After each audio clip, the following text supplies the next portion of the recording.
দুই শালিক ধারাবাহিকের আজকের পর্বে দেখা যায় ঝিলিক আগে গিয়ে দেখে বলে, তুই তো পুরো আমার ফটোকপি, তুই কোথায় থাকিস? ঠিক তখনই আকাশ থেকে একটা তারা খসে পড়লে ঝিলিক আকিকে দেখে বলে, চোখ বন্ধ কর। চোখ বন্ধ করে কিছু একটা চা।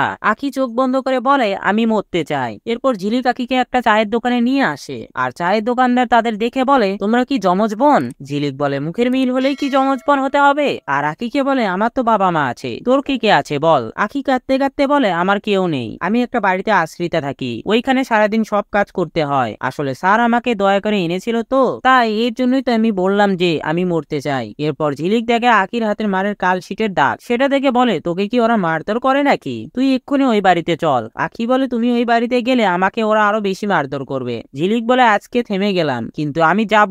ওইদিকে গৌরবের মা গৌরবের ঠাম্মিকে বলে, আকি কোথায়, আপনি দেখেছেন? গৌরবের ঠাম্মি বলে, আমি ওকে বাইরে বের করে দিয়েছি, ও এখানে থাকলে প্রিয় ওকে মেরে ফেলতো। সেই মুহূর্তে গৌরব এসে তার মাকে বলে, কি হয়েছে? এদিকে বৃষ্টিতে ভিজে আকির জ্বর চলে এলে ঝিলিক বলে, আমি তোর জন্য ওষুধ আনছি। এই বলে যেতে গেলে আকি ঝিলিকের হাতটা ধরে বলে, তুমি আমাকে ছেড়ে যেও না, আমার খুব ভয় লাগছে। তো বন্ধুরা, ভিডিওটি কেমন লাগলো কমেন্ট করে জানাও, আর এমন গসিপসে আপডেট পেতে আমাদের চ্যানেলটি সাবস্ক্রাইব করুন।